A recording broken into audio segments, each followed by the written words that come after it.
Great, thank you. So just to clarify, this is not self-driving data centers. I'm not Johan Tordson because he was unfortunately sick, so I had to replace him a bit. So thank you very much for coming here and allowing me to talk to you. I think it's really great, so I usually do this. I don't really know why people keep listening to me, because I'm just Chief Security Officer at City Network, and that doesn't mean I know anything. I'm just here for diversity funding from EU for City Network. So that's why they keep me around. How many of you have heard about the GDPR, General Data Protection Regulation, coming? Ah, terrific. Good audience, that's good. I usually say GDPR, if you want to have it in the complete sense, I mean, it's like blind men describing an elephant. It's too huge to even fathom, it's too huge to start stuff, it's too huge to get in measurable sizes. So we have to eat the elephant in small, small pieces. The fortunate part with this is if you relate the GDPR to OpenStack, that's why we're here today, right? So if you relate, I will not talk to you about the GDPR demands from the policy and the process perspective. I can talk sessions and sessions about that. One of my clients was really, really disappointed because they came to me and said, "You're a GDPR specialist, right?" Yes, I'm really, really a GDPR specialist. That's no doubt about that. Give me 3 sentences that solves all my GDPR problems. Well, okay, you manufacture cars. Give me 3 sentences that solve all my transportation troubles for the rest of my life. Yeah, so no, you cannot solve GDPR that easy. Fortunately, I can give you some pointers that will secure your OpenStack solution in a really, really competent and great manner. So you will be really well prepared for the OpenStack solution. And I can fit that from the practice point, the end point of the GDPR, into a session. Have you heard? That's great. GDPR is much about compliance. It's complying with a law. It's law. It's been written into law already. It will take effect in May 2018. Just to be very, very clear, security and compliance are not necessarily the same thing. They should be, and the goal and the purpose with compliance is, of course, to be the same thing, but there are a lot of solutions that are perfectly secure but not compliant, and they're also the opposite. There are a lot of things that are perfectly compliant but not necessarily secure. We try to be practical, and I always try to aim for both. The thing you should need to know about compliance, it's mostly about surviving auditor checklists. That's how you solve the legal compliance stuff of things. And then it's a bit up to the imagination and open-mindedness of auditors to understand open infrastructure, new technologies, and if not on the checklist, then they have to have a bit creative in the thinking. I'm not one to put people down, but just so you understand that if you're audited for GDPR compliance, the auditor will not be a lawyer or legal person, it will not be a technical person, it will be a bureaucrat and nothing else. So just be prepared for that one. That means, in practical sense, if you run an OpenStack cloud and you run an infrastructure, the burden of proof is all on your end. We need to take into account a few concepts, personal data. I mean, you don't need to remember everything of this, but anything that can identify a living human being. I usually say Kim Hindart is personal data because my full name is one living individual in the world. My colleagues, I have a colleague called Daniel Gustafsson. There's a lot of Daniel Gustafssons in the world. So his name is not personal data by itself. Daniel Gustafsson City Network is personal data. So you cannot anymore go that personal data is only data that are specific columns in a table in a database. That's the old way of thinking and handling stuff. That's not something you can do. So you can pretty much say for certain that any type of large infrastructure, any type of company will handle personal data, will process personal data, because processes is any type of thing you do with the data. So it's all from collecting, recording, organizing storage, anything. So you need to take that into account as well. And if we're talking about data breaches, and we're talking about infrastructure layer, I mean, it will always be a matter of many records. It will always be a matter of large storage. It will always be a matter of databases that are breached. So if there is a breach in the OpenStack layer, in the infrastructure layer, then the severity will always be pretty high in the matter because it's a large number game. Let's say you do a breach and one person gets harmed by the breach and say, okay, I'm going to sue you, which the GDPR opens up in the EU. We are not used to class action lawsuits, but it's open up for that. And you breach and I'm going to sue you, but it wasn't that really severe for that one individual. And they say, okay, you are entitled to X thousand euro in compensation. Yeah, but if the entire database was breached and you have 100,000 records in the database, every living individual has then the right to claim the same compensation. So databases will always be a nasty thing if there is a breach from it. What constitutes a breach? Well, any type of unlawful disclosure. It will be it legal, accidental, or anything else. So, infrastructure layer, nasty. Fines, very nasty.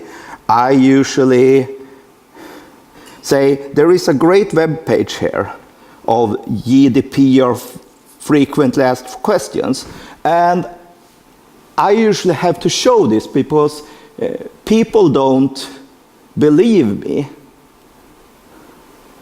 that GDPR the fines can be 4% of annual global turnover or 20 million, whichever is larger. 20 million euro. Do you have 200 million krona tucked away to handle this? Per breach, per injured individual. You should think of this as personal injury things. If you crash a building and 1,000 people die, you're allowed for a much better lawsuit and claim than if you crash a building and 2 people die. So the GDPR recognizes that each individual may be harmed by a data breach and they have a claim to you. So 20 million euro or 4% of your global annual turnover for your entire enterprise. So that can be pretty much money. It can hurt. GDPR can really hurt. And just to be sure that there is a 2% fine or 10 million euro just by not having minor transgressions, just by not having your records in order on how you handle and process the personal data. So back to the OpenStack. I usually say that you should be a bit careful about this if you're a technical administrative person, because you might end up under the bus. And what do I mean by this? Most companies have a code of conduct that you are forced to sign in your employment agreement. And the code of conduct usually states that if you do anything illegal, that may cause fines and harm to the company. The company have the right to personally hold you accountable for illegal stuff that you do that may harm them. This is a law. This is illegal. This is not. You have a personal responsibility as a technician for infrastructure, as a manager for infrastructure. So you cannot avoid the law. You cannot hide behind the company. You will still breach the law. So I made a calculation for our company, and I realized that it's far, far cheaper to find a scapegoat in the legal employee agreement means than actually fixing the stuff that you need to fix for the GDPR. And technicians that don't really have this legal sense, they are awesome scapegoats in this sense. So the nursery rhyme of wheels of the bus go round and round, that's cute if you're inside the bus. That's pretty horrific if you're underneath the bus. So don't be underneath the bus. Luckily, you can save yourself because there need to be data protection officers at the company. You should immediately find your data protection officer and get a sign off that this is legal handling of personal data. Then you, at least, as a technician, as an infrastructure manager, are safe, because then the blame goes to the data protection officer. Unfortunately, I'm the one at City Network, so that was the biggest regret of my life. I had to call my ex-girlfriend and apologize to her, because I usually say she's the biggest regret of my life, but that's a lie. When I raised my hand to be Chief Security Officer at City Network, that was by far something I do regret now. So anyway, the law says privacy by design. Well, what does this mean in purpose? This is the legal text. You should yada, yada, yada, yada, yada, yada. Clear as mud, of course. And all technicians know immediately, perfectly clear. Now I go and configure my OpenStack cloud. Absolutely. Don't be surprised if you ask your legal department, what am I supposed to do from a technical perspective? What am I supposed to do from an infrastructure perspective? Give me hints on the OpenStack. And they will quote this. You should have appropriate technical and organizational measures based on the security risk, including inter alia as appropriate. They say follow the law. And you say how? And they say we don't know, we're legal. You're the tech people. Don't be surprised. Go ask your lawyers. Talk to them now. It's moving fast. It's soon here. Because you don't want to be the one under the bus. You really don't want to be the scapegoat. I had this that I told earlier in a lecture in Karlskrona. I told them that we had made this calculation, and we said if you're sinister, you can do this, that you transfer liability down to the tech people. And they called me the day after and said, you said this, how do I do that? And I said, that was not advice, that was not an advice, that was an example of very bad HR management, but no. So whatever you do, don't do that as a solution. Fix your stuff instead. That's a lot better. Then you do actually have certain things you can do practically immediately. So follow best practice guidelines. Make sure you follow best practice guidelines. In this sense, there is actually an easy way, because have you heard, have you seen, OpenStack do provide a best practice guideline on how you do. There is a security guideline for securing OpenStack, and I would like to make a big push and big shout out to Major Hayden and his team, who actually made this into the OpenStack. This is called Ansible hardening. I usually say do some sort of automation, use automation tool, any automation tool, but I've changed my mind. If you want to survive and run OpenStack, we will do what Major Hayden says, and we are all fine. So, do what Major Hayden says. Follow the Ansible hardening guide. It's an awesome playbook for operating system hardening that are configured and tested and adapted to ensure that it runs smoothly with the OpenStack services. This is actually your great saving grace, because this maps perfectly against the GDPR demands. Follow this, and you're safe from the infrastructure perspective on the OpenStack. It's not like a zero-day vulnerability comes and you get a data breach. The EU recognizes that there will always be data breaches. There will always be zero-day vulnerabilities. But you are expected to do the best practice guidelines, what is necessary from your end to mitigate them as much as possible. So it's not the data breach itself that's going to hurt you. It's if you neglect to do proper hardening that will hurt you. This one helps. So what do you do? Follow this one in the infrastructure layer. Follow Ansible hardening. That's the recent one. That's a terrific one. And yeah, so we do what the Major Hayden says.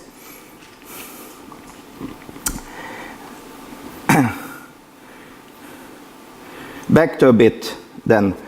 Important thing to remember is you need to ensure that your software is vulnerability managed.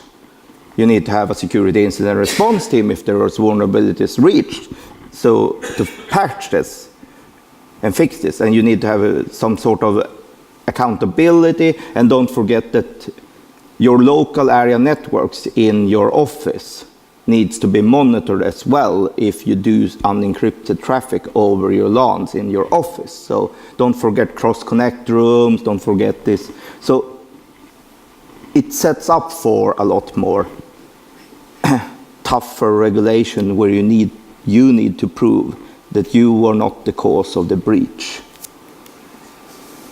But you do know that if you know that the severity is high, and you don't follow the best practice guidelines, that will be a hard sell. The EU will say, yeah, but then you are fined. So I've destroyed your deniability right now, just so you know it. Now I told you that there is a best practice guideline. So that's darn it. Accountability is mostly logging, monitoring, reporting, and this is a lot more necessary when it comes to GDPR. But let's face it, we are becoming more and more digital. That's just the truth of the world. That's just how it is. We don't believe that the digital consumption and the digital production will lower and decrease anytime soon. It will just increase. And the demands from the regulatory people will just increase. GDPR is just the beginning. I usually get the question, is not GDPR just the Y2K bug? Nothing exactly nothing will happen.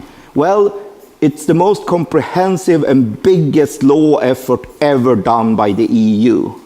If the EU says we will not enforce this in any way, it will just be, well, no, their purpose of being will be highly questioned then. So they can't just let this, because someone will be made an example of, for sure, because there's too much political prestige from the EU into this law that they cannot let it slide. So it's a big gamble if you gamble on it not happening.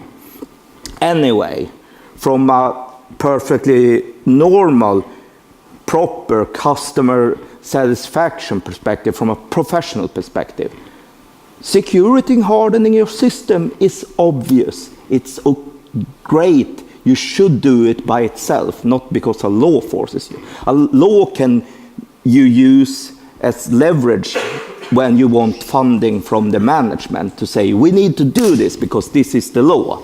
But you should do it. You should always do it just because it's sane, it's proper, it's sensible to do it. Get away from the human hands when it's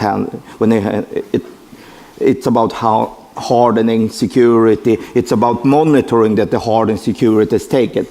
Don't do manual configurations and expect humans to follow a checklist, beep, beep, beep, every time. That's old thinking, and that's not very good, because humans make mistakes. You need to move away from this into this. Virtualize everything. If you have everything virtualized, if you don't have cables, you don't need to keep track on who pulls that cable. You don't need to keep track on who moves that cable. You don't need to have camera surveillance. You don't need to have things. If you do it in a virtualized environment, you can automate. Like I said, you have an awesome Ansible hardening playbook. So everything can be automated. So automate. That's your solution. That's the saving grace. And when it comes to more and more digital production, higher demands for quicker, faster changes, in combination with higher demands for meeting regulatory compliance. Well, you know, automation is the way to go. So you can have continuous security configuration, you can continuous security hardening, continuous access controls, continuous log rotation. Everything of this that is sensible in any sensible way to do, you can do it now automated, fully automated on all your virtual appliances. Switches, networks, servers. So go virtual. Because this is the really important part if you want to survive in the future. Security cannot be a part by itself. Security needs to be implemented from the first time you launch anything into production. So the developers themselves in the DevOps need to be the ones who also implement the security. Security needs to be part of the normal developing process. It needs to be part of the normal continuous integration, continuous delivery process.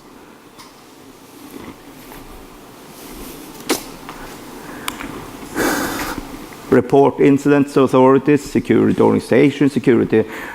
These are a few of the checklists that actually are required for you to be compliant. These are the few of the checklists that actually needs to be done to be compliant for the GDPR law from a vendor as well.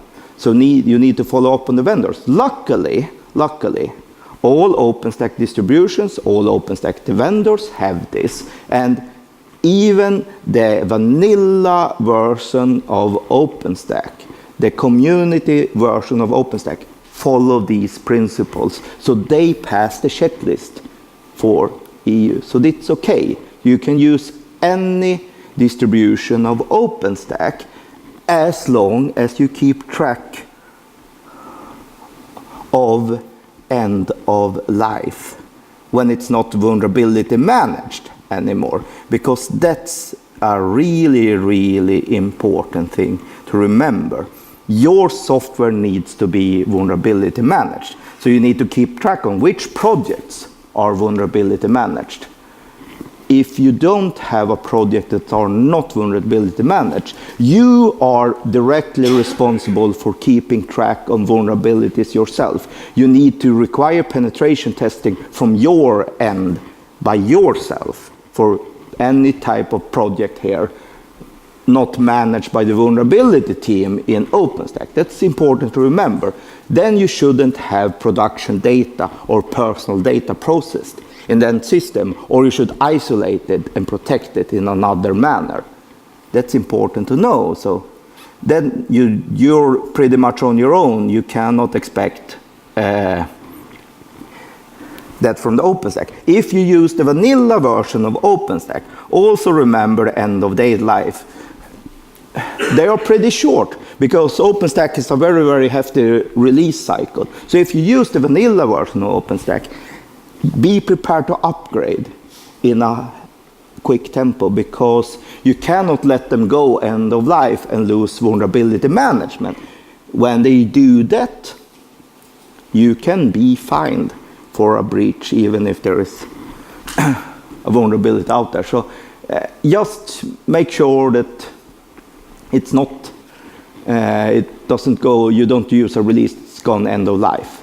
So quick paste, that's the price you pay if you use a vanilla distribution.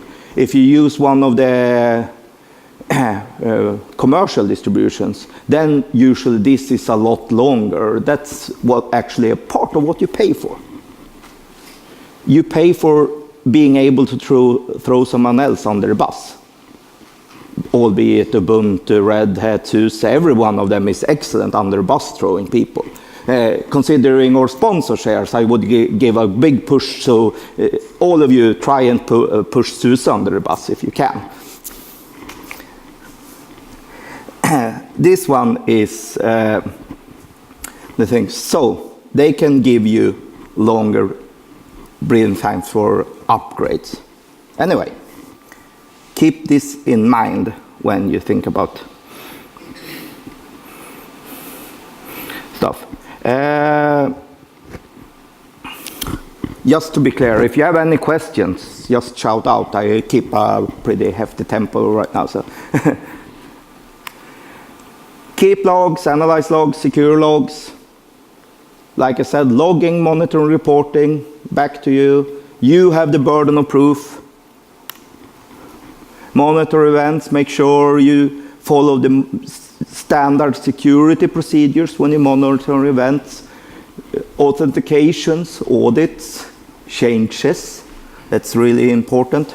And when it comes to firewalling, this is also important. When it comes to big infrastructure and firewalling, people tend to forget this. This is the common law. This is how nations legislate laws. Everything which is not forbidden, explicitly forbidden by law, is allowed. That's the common sense thing to do in regular life. When it comes to technology, when it comes to infrastructure access, when it comes to machines talking to each other, this is not a proper way to do stuff because this is bad. This is the golden rule you should have in any firewalling, in any security groups. So do it automated, otherwise you will fail. So everything which is not allowed is forbidden. This is very important in policies in OpenStack. Make sure to lock down every policy unless it's absolutely needed. And in the actual firewall rules, make sure to have specific allow rules. Only exact target to exact destination on exact ports and deny everything else. Of course, this is not something you should do manually. Use automation to do this, but make sure you do this. Don't use, everything here is OpenStack, so I allow everything there. No, that's not good. It looks much better. It's a one-time effort. If you use automation, then it's set, then it runs. It's well worth it. So remember the golden rule. Everything which is not specifically allowed should be forbidden. That's it for the practical senses of OpenStack. And I would like to make another reminder and shout out for the awesome Ansible hardening project that Major Hayden and his team made. We do follow that one, and then we solve a really lot of our issues, problems. Thank you.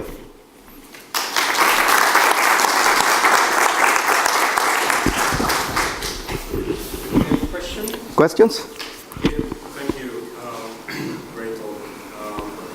How about if you, as an enterprise, want to outsource part of your infrastructure to a public cloud? Where does the burden of proof fall there? Exactly. This is why I love the Germans in the same sense as I really hate the Germans. I love the Germans because they are extremely clear on what's expected, what I'm supposed to do. We should see here if we have it. Yes.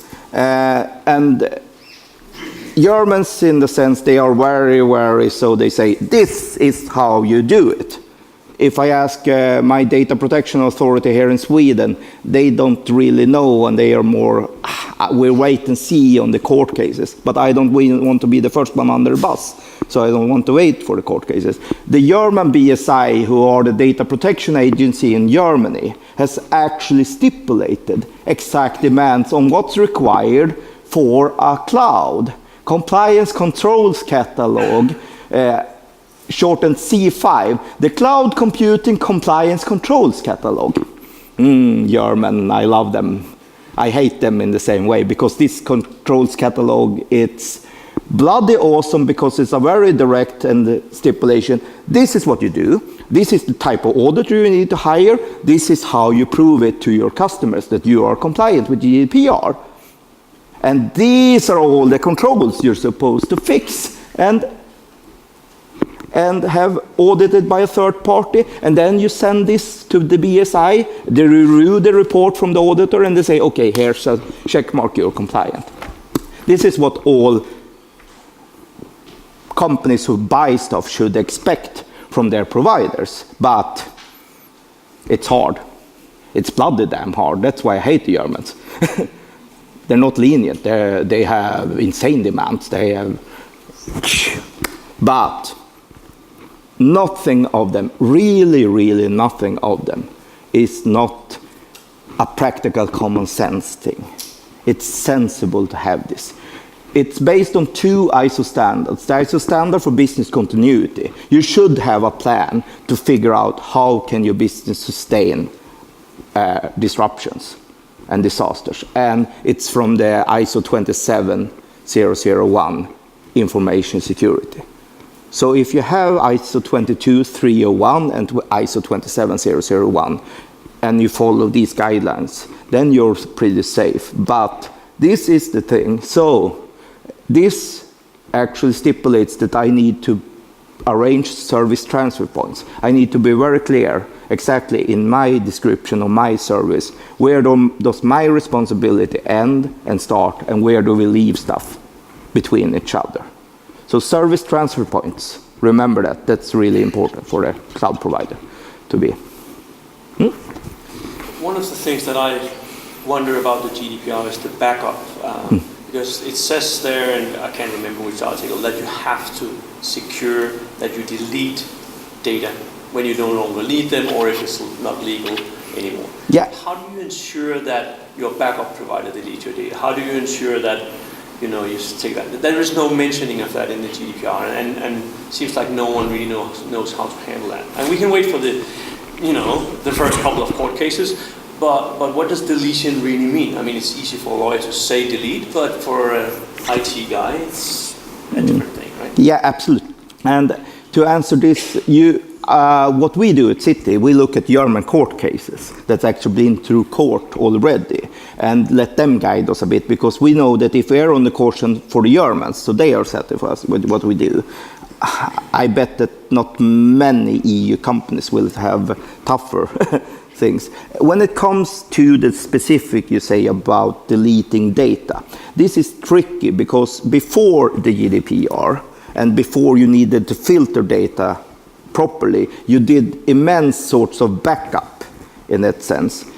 You need to keep track that you do have personal data in different backups. You do not need to delete a specific individual's record the same at the instance they say to you, I want to be deleted, I want to be forgotten. That's okay if you have tape backups, long way to go.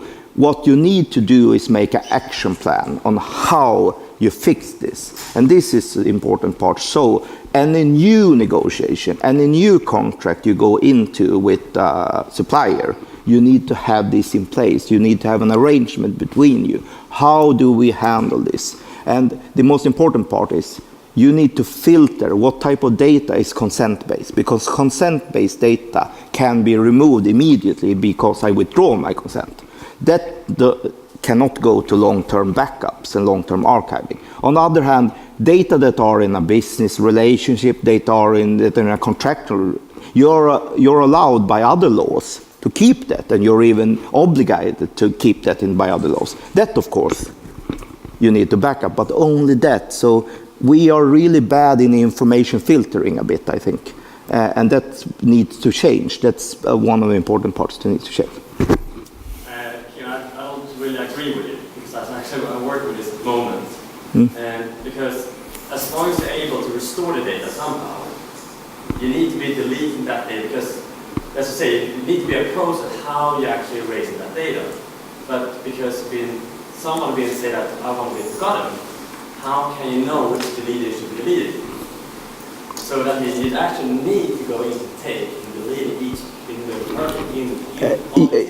Yeah, I agree totally that you need some, in some sense, to do that. So you need to arrange a contractual agreement with your backup provider to do that. But you don't need to do it the instant when one subject actually asks for it. That's the big part. So you don't need to do it the moment. They actually tested this. So you can queue up.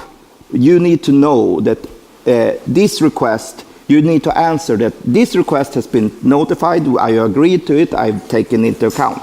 But you can do it in bulk. That's what the German said in the closest case, that you can. Sort of, because basically you need to delete that person, even if it's one single object inside the database.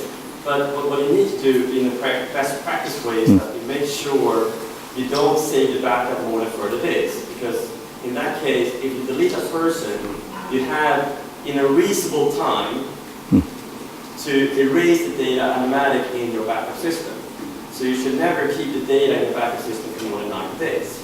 Yeah, absolutely. That's the best practice starting today. But only if you talk to what's been before, that's another matter. And you don't need to fix that immediately. But I do say you really, really need to fix it. And to be perfectly clear about the law, if I am in your records and you've made long-term backup archives, you need to have a perfectly legal reason for keeping me, even in this huge bulk long-term archive. Because when I say I want to be forgotten or rectified, you have the obligation to fix that. You don't need to meet it immediately, but you have a perfectly reasonable obligation to actually fix that. And that's why when you hire a professional service who actually deletes and destroys everything of your long-term archive backups, because you cannot have that anymore. So basically your answer is that take a backup software that you can delete objects from. Yeah, absolutely. But I know that not many have that today. People have a tendency to do insane bulk up. And really, why? That's not practical sense to it, but I do know. And just remember, people's personal computers, they love to have stuff on their computers and back them up. Lots of illegal stuff. Don't keep them there, because if I say I want to be forgotten, you as a company have the obligation to find everywhere, including the people's personal computers and personal Excel files and personal Word documents. Don't let people keep their own personal little record without having a good deletion and removal thing for them. That's just the ask it. More questions? Maybe a little bit off topic. Do you think companies like Facebook, when this law will finally arrive, do you think they will actually delete personal data they already collect?